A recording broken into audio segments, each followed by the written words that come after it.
What's going on, everyone? Smith here. Apologies in advance. I don't know what happened with the audio on this.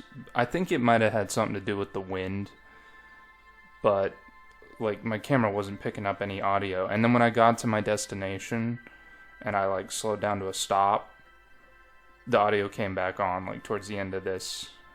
We should see that. I don't know what happened. But I am a little disappointed because this was a really nice ride. I went ahead and threw on some background music just because I feel like there needs to be something. So I hope it's not too distracting.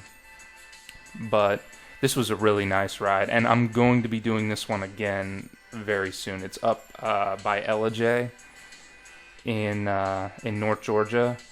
And I'm actually riding to Reeces Cider Co. I don't know if anyone's been up there. It's kind of by that apple farm or Bert's pumpkin farm. It's beautiful, long country roads, nice tall trees. And now that the trees have, we're well into October, the trees have really changed, so it's just going to be a really nice ride. I'm going to get some great footage up there. And that cidery is a nice place. They should have made that place years ago. Me and my whole family were saying that. But I just want to talk about motorcycle maintenance for a minute, because my friend had recently pointed out to me that I had a very badly worn spot on my back tire, and the wire was showing.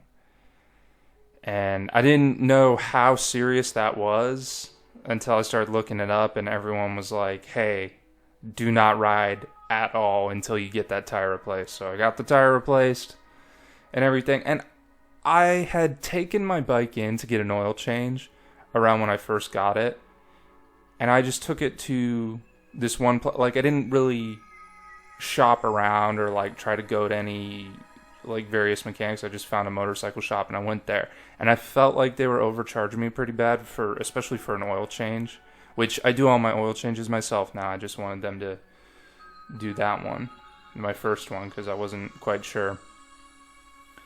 But I felt like they overcharged me, and then I called that same shop to have them do my tire replacement. I'm not going to call anyone out specifically, but I called that same shop, and they quoted me a preposterous price, particularly for the labor.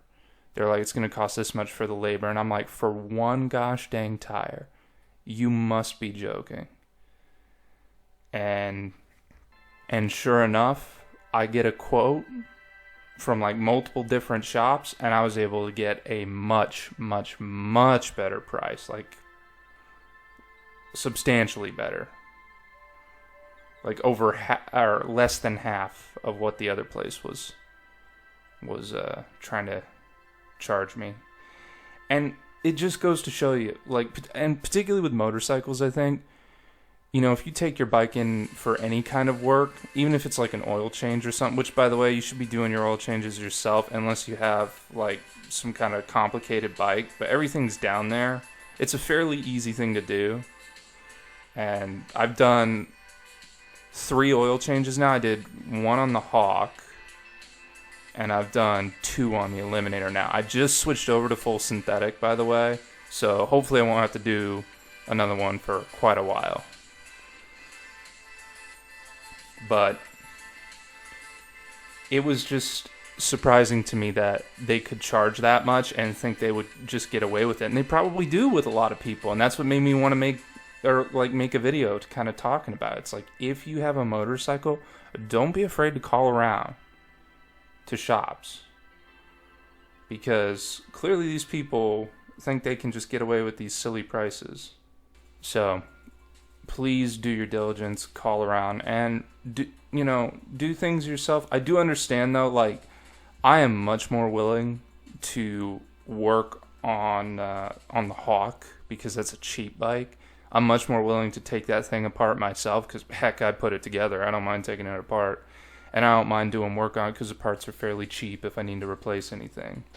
But you have something more expensive bikes. To me, the Eliminator is, obviously it's substantially more expensive than the Hawk, and I ain't exactly a rich guy, so it's yeah, I think I want, and I've been using it as my primary means of transportation because the amount of money I save on gas is just crazy.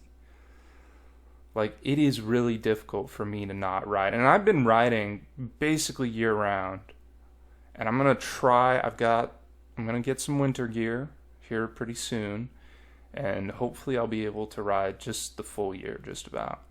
But I was really enjoying this ride. Look at this. This is great. It was so nice out there. And it was a half day. This was actually the day I just got the new tire and I was breaking it in.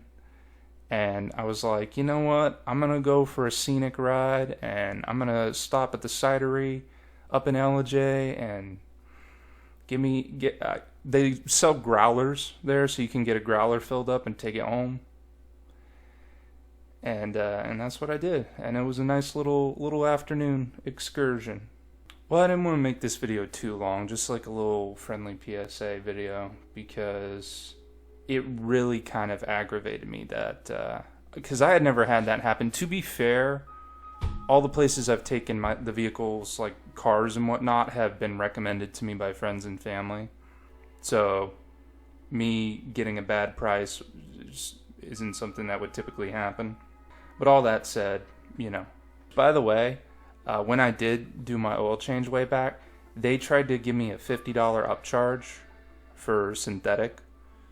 And when I bought this synthetic kit, it was only $10 more than the mineral kit for the Eliminator. So gotta watch out for these people. They'll get you if they can. Keep your wits about you. And also, if wire's showing on your tire, apparently you're not supposed to ride it. You know, again, being new to this whole riding on the road thing. It's well, I'm not as new anymore. I've been riding on the road for a little over a year now, so definitely getting more of a feel for it. And I'm still enjoying the Eliminator. Oh, by the way, I got a seat cover for the Eliminator, and we'll pull that up right now. There's the seat cover. I will say this has drastically, I got it on Amazon, of course. It has drastically cut down the vibrations on the seat. The seat wasn't like super bad about vibrations, but you give it an hour or so and you start to notice the vibrations down there a little bit more than I would in like my hands and my feet. Like, the handlebars and the foot pegs don't really have a problem with vibrations. But the seat would get noticeable after a while. But with that cushion on there, you can't even tell. Here's a photo I took at the cidery. It's a cool little spot. And I would definitely recommend it if you're ever in Ellijay. Check it out. Well, that's going to do it for me. More videos will be coming soon, and hopefully we'll have proper audio so I won't have to do this silly background music stuff. Alright, I'll catch you in the next one. Take care.